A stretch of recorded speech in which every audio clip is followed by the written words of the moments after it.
Pour ne rien manquer, abonnez-vous maintenant. Les vraies voix Sud Radio, le coup de projecteur des vraies c'est voix. intelligent, mais ça ricane bêtement parfois. Benoît Perrin, merci d'être avec nous. Bonsoir, vous êtes directeur de Contribuables Associés, première association de contribuables de France. Allez voir sur ce site internet, il y a des sujets très intéressants. Et on va revenir sur ce budget. Et selon l'OCDE, la complexité administrative coûterait donc 60 milliards d'euros par an en France. Alors, la question que l'on vous pose, quelle est la solution ? Est-ce qu'il faut augmenter les impôts, baisser les dépenses, diminuer le nombre de fonctionnaires ? C'est la question que l'on vous pose sur notre compte Twitter. Absolument, Cécile. Et vous, qu'est-ce que vous en pensez ? Tiens, vous voulez baisser les dépenses pour 52%. Vous voulez moins de fonctionnaires pour 44% et augmenter les impôts seulement pour 4%. Alors on va en parler justement avec Benoît Perrin parce que c'est dans l'actu aujourd'hui. Bruno Le Maire, Gérard Larcher et Philippe Juvin, c'était sur Sud Radio, en ont parlé. Alors dans le budget 2024, ça va être la douloureuse ou on peut espérer des baisses d'impôts ? Eh bien écoutez, on en débat de suite avec nos vraies voix et Benoît Perrin. Philippe Bilger, sur ce budget, la France compterait environ 400 000 normes et réglementations obligatoires pour un coût total donc de 60 milliards. La norme de la norme, c'est ce qu'on entend régulièrement à France. Absolument, on dit que trop de lois tue la loi et je suis ravi de cette interrogation formulée par Sud Radio parce que après le début délicieusement chaotique de tout à l'heure, je me demandais quel allait être le sujet qu'on allait traiter exactement. Mais je suis ravi de répondre sur ce plan. Ça fait des années qu'à chaque fois des ministres nous promettent des simplifications administratives, elles n'arrivent jamais et hier nous avons eu un auditeur très intéressant qui a expliqué qu'en réalité, il n'a pas tort. On est passé d'un échec sur le plan de la simplification administrative à la responsabilité accrue du citoyen qui doit tout faire à la place de l'État qui n'est plus capable de faire son travail. Et dernier élément, et je finis là-dessus, j'ai tout reproché au pouvoir de droite de dire, eh bien, il faut arrêter les dépenses, les réduire. Mais quand on lui demandait où faut-il les arrêter, les diminuer, il était incapable de répondre. Alors c'est le problème. Elisabeth Lévy. Alors sur la complexité administrative, il y a quelque chose aussi qui correspond, il faut bien le dire, à l'ADN français. Alors je vous renvoie d'ailleurs dans l'Ancien Régime et la Révolution de Tocqueville, il y a de très belles pages qui expliquent, si vous voulez, l'omnipotence, l'omniprésence de notre administration. Le problème, c'est qu'en plus, il y a une omni-impuissance un peu maintenant. Et je vous raconte une blague qui dure une seconde pour l'illustrer. Si vous voulez, cette espèce de cartésianisme devenu fou des Français, c'est un philosophe français, un philosophe anglais qui s'y parle, et le philosophe français dit à l'anglais, ah mais votre système est formidable en pratique, il marche très bien, mais en théorie. Et sur la dépense publique, j'ai un seul mot à dire. Je pense qu'il ne faut pas oublier. Alors, les gouvernants sont lâches, ils ont cédé à tout, mais il ne faut pas oublier, les Français sont drogués à la dépense publique. Et ils ont une idée de l'État qui est comme l'oncle Picsou. Ils ne se rendent pas compte que l'État, c'est nos impôts, il n'y a pas d'État sans nous.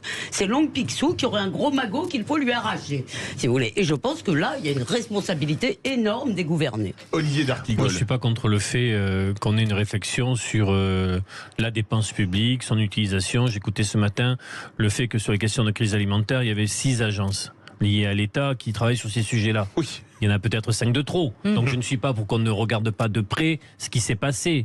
Et ce que, en effet, ce millefeuille administratif qu'on connaît à différents niveaux. Mais dans le même temps, on voit des grands services publics qui ont besoin de moyens supplémentaires. C'est le cas de l'hôpital. Dans le même temps, on sait très bien que le consentement à l'impôt, il tient si le service public rendu est efficace ou pas. La question de la numérisation, par exemple, le fait que vous pouvez avoir personne au téléphone aujourd'hui, que vous allez sur des plateformes, que c'est rendre parfois des gens fous, des usagers du service public. Donc en effet, il faut une révision de tout ça, mais c'est aussi un marronnier qui veut, un marronnier qui est pris par des personnes qui veulent à chaque fois réduire la dépense publique pour mettre des pans entiers à la marchandisation, à la financiarisation. On sait ce que ça a pu donner. Le fer en Grande-Bretagne, ils en sont revenus sur les chemins de fer. Benoît Perrin. Alors, je ne sais même pas par où commencer. Tellement c'est long. Effectivement, on a coutume de dire que trop de dépenses publiques, c'est trop d'impôts. ce qu'il faut aussi rappeler, c'est que globalement, l'État dépense 1500 milliards d'euros par an d'argent public. Sur ces 1500 milliards, il y en a 50% qui sont de la redistribution. Donc, ils sont des prestations sociales. Et sur ces 1000 euros de dépenses publiques, vous avez à peu près 66 euros consacrés aux fonctions régaliennes. Police, justice, affaires étrangères. Donc dire que la France est un pays entre guillemets ultra-libéral, c'est grotesque. Quand vous avez depuis des années une dépense publique qui ne cesse de croître, vous parliez tout à l'heure de mon pins, je rappelle quand même que la dépense publique c'est encore une fois 60% de ce que produisent les Français. Le taux de prélèvement obligatoire n'a jamais été aussi important. L'État n'a jamais ponctionné autant d'argent aux Français. 45,4%. Même sous François Hollande, on était en dessous, 44,9%. Et pourtant, Dieu sait comme François Hollande, a priori, n'est pas l'ami des contribuables. Enfin, en tout cas, de ce qu'on a pu comprendre. Surtout qu'il n'aime pas les riches. Donc, et qu'il n'aime pas les riches, effectivement. Enfin, les riches à partir de 3 000 euros. Donc on a un État qui est... Effectivement. Mais c'est l'inflation, c'est 5. Donc on a un État qui est aujourd'hui obèse. Et il est temps, effectivement, de mener une cure d'amaigrissement. Autrement dit, d'enlever le gras, de gagner en muscles. Il y a des services publics qui ont besoin d'argent, c'est vrai, mais il y a aussi d'énormes gaspillages.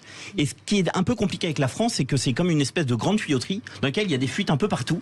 Il n'y a pas un énorme tuyau qui serait responsable de beaucoup de gaspillage. En fait, c'est plein de petits trous. Mais pour qu'on comprenne, le premier cas, par exemple. Le premier cas, par exemple, c'est le nombre de fonctionnaires. Effectivement, il y a beaucoup de fonctionnaires en France. Monsieur D'Artigol, tout à l'heure, disait qu'il y avait des gens qui souhaitaient qu'il y ait moins de fonctionnaires en France. Nous en faisons partie, parce qu'il nous semble qu'effectivement, prenons le cas du ramassage des ordures à Paris, c'est très intéressant.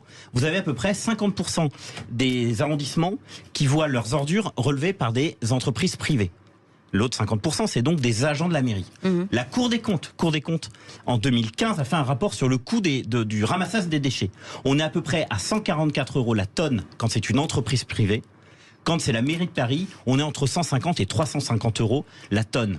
Donc je veux dire, il y a un sujet d'efficacité, il y a un sujet de dépenses publiques qui est importante, et je crois qu'on ne doit pas avoir de tabou sur la dépense publique. Non, mais quand vous avez voilà, autant de dirigeants. Je voudrais vous poser une question en fait. Quelle est parce que en fait, ce qui entretient, une fois que vous avez créé un poste, vous le supprimez jamais. Quand vous êtes maire, quand vous êtes ceci, quand vous êtes cela, parce que vous connaissez les gens. En fait, il y a un clientélisme qui n'est même pas. Si vous voulez, vous êtes maire, les gens viennent vous demander du boulot, et en fait, ça ne va jamais que dans un sens, c'est-à-dire en réalité, demander à une collectivité, mais c'est comme si vous me dites à moi il faut supprimer des postes à causeurs, je vais pousser des hurlements. Mais Elisabeth, si vous demandez aux gens, vous avez raison, si vous demandez aux gens est-ce que vous voulez une piscine dans votre ville, tout le monde va dire ah bah oui, moi je veux une piscine dans ma ville. En revanche, si vous leur dites aux gens bon bah très bien, vous êtes d'accord pour installer une piscine, maintenant c'est vous qui allez payer et c'est X euros par tête, vous allez voir que comme par hasard les gens vont prendre conscience qu'en fait l'argent public finalement n'existe on n'en a pas besoin, vous voilà, avez j'ai une question à vous poser. Il y a trois fonctions publiques d'État, hospitalières et des collectivités. Les collectivités votent leur budget à l'équilibre. Collectivité, ils n'ont pas le choix. Enfin, sur le budget de fonctionnement. On vote à l'équilibre. Fonction publique hospitalière, c'est difficile aujourd'hui d'aller chercher. Bon, ils souffrent. Donc ça se joue, pour pas tourner autour du pot, dans la fonction publique d'État. Sur quel type de mission vous jugez qu'il y a trop de fonctionnaires aujourd'hui? Alors, déjà, sur l'histoire des hôpitaux, parce que les hôpitaux, c'est quand même intéressant. Les hôpitaux, je sais bien, je vais prendre juste après. Mais c'est ça ma question, j'ai ma réponse. Cette citation, ça doit mettre... Il faut pas nous faire plaisir, ça doit nous faire plaisir. Ça me fait très plaisir. Bon, vous voyez Allez, on vous entend pas. Non, sur les hôpitaux, on dépense à peu près 100 milliards d'euros. 100 milliards d'euros, c'est quand même important. 100 milliards d'euros, on voit qu'avec le temps, les fonctions publiques, les fonctions administratives ont explosé. Aujourd'hui, dans un hôpital, vous avez 33% des emplois qui sont de l'administratif. Ouais. Donc il y a un moment quand même. Donc c'est-à-dire qu'en fait, on détourne l'argent, on crée on alimente une administration qui va créer des normes, qui va du coup générer de la contrainte pour les praticiens. Et ensuite, on va embaucher des fonctionnaires pour contrôler que les normes soient bien appliquées. Donc la difficulté, c'est que la France croule sous la bureaucratie. C'est une espèce de mastodonte. Mais la même chose pour les policiers, la même chose pour... C'est partout pareil. Yeah. Mais même dans l'éducation nationale. Vous avez une obsession en France. Vous avez une obsession des normes et du reporting. Le fameux reporting... Oui. Vous parlez à des médecins, vous parlez à des infirmières, c'est passionnant. Ils vous disent qu'en fait, en gros, sur une journée de travail, donc sur 8 heures de travail, ou plus pour les médecins, ils passent à peu près 2 heures devant Excel. Donc en gros, ils passent plus de temps devant Excel que devant un seul patient. Et pourquoi ? Parce qu'en fait, on leur demande à longueur de temps de tracer leur activité. Et ce traçage d'activité, ce qui est en plus horrible, les praticiens ne savent même pas si c'est exploité. Et on se retrouve exactement dans le cas des grosses entreprises qui ont des fonctions support énormes.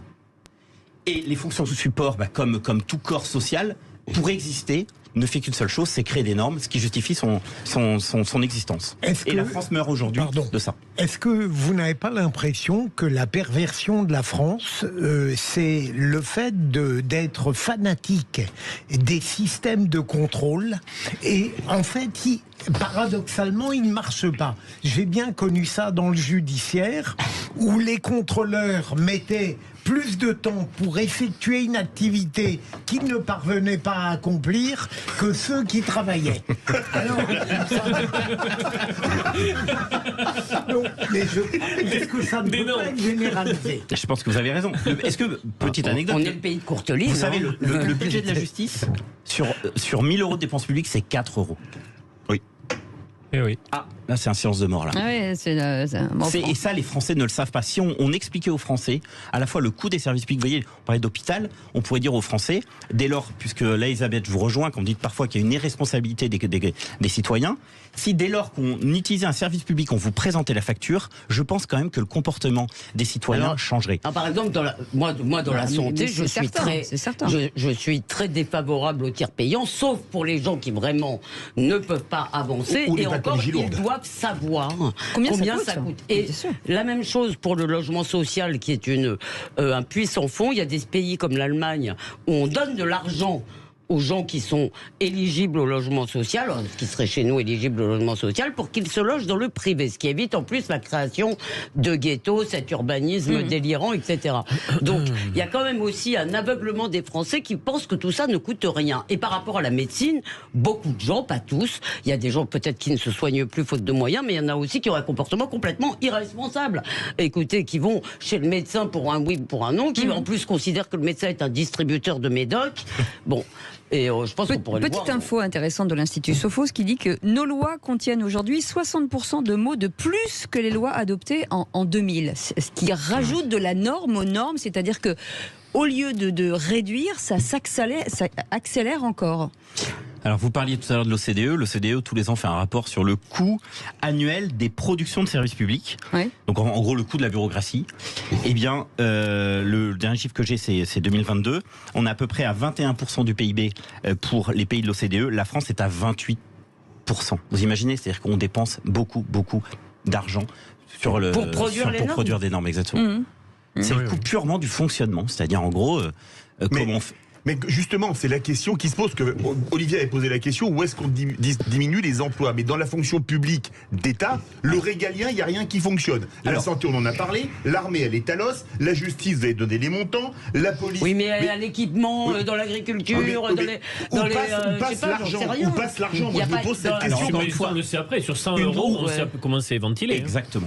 Mais où passe l'argent, encore une fois, c'est une multitude de fuites. Je ne peux pas vous dire, il y a une réponse parfaite. En revanche, je parlais tout à l'heure des fonctionnaires. Par rapport aux pays européens, on a beaucoup plus de fonctionnaires, on est beaucoup plus... et je ne pense pas qu'on soit mieux administré.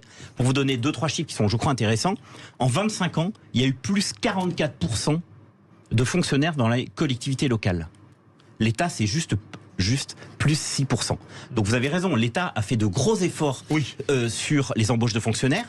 Mais dans la fonction publique hospitalière, on est à peu près à plus 30% en 25 ans. Mais que des administratifs. Une grosse partie des administratifs. Et on ne trouve pas de médecins. Les soignants, au moment du Covid, quand ils ont pris le pouvoir dans leur service face à la crise, ils sont passés à travers, certaines normes n'ont plus été respectées sur ce qu'ils devaient faire.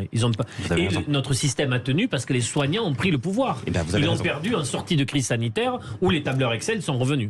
Vous avez raison, et l'hôpital, une grande partie des problèmes, c'est que c'est effectivement l'administratif qui a pris le pas sur le personnel soignant. Il y a Lulu qui veut qu'on arrête. Merci.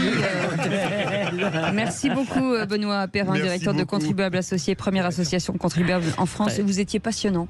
Merci, Je vous le Cécile. dis, c'était très J'étais intéressant. honoré d'être à vos côtés, Un d'être peu aux côtés de démoralisant, mais bon. Ouais, Philippe ouais. et de tous ces invités de prestige. Non, c'était très intéressant. Merci Philippe Bilger, merci Elisabeth Lévy, merci Olivier D'Artigol. Merci. Merci à notre équipe formidable qui gère les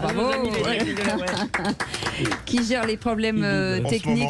Ils vivent dangereusement là. Nos excuses. Malheureusement, nous ne pourrons pas être en direct ce soir avec Philippe David dans un instant puisque nous ne pouvons pas, on n'avait pas de standard, donc pas d'invité, donc c'est très compliqué. Donc on va vous rediffuser une très belle émission où on parlait avec la ministre Carole Grandjean, la ministre de la formation professionnelle, de l'alternance, et on vous souhaite une très belle soirée. Et puis on retrouve forcément le rugby après. Le rugby à partir de 20h et le programme est copieux au cœur de la mêlée. À demain, Cécile. Et on vous retrouve demain à 17h. Merci, salut.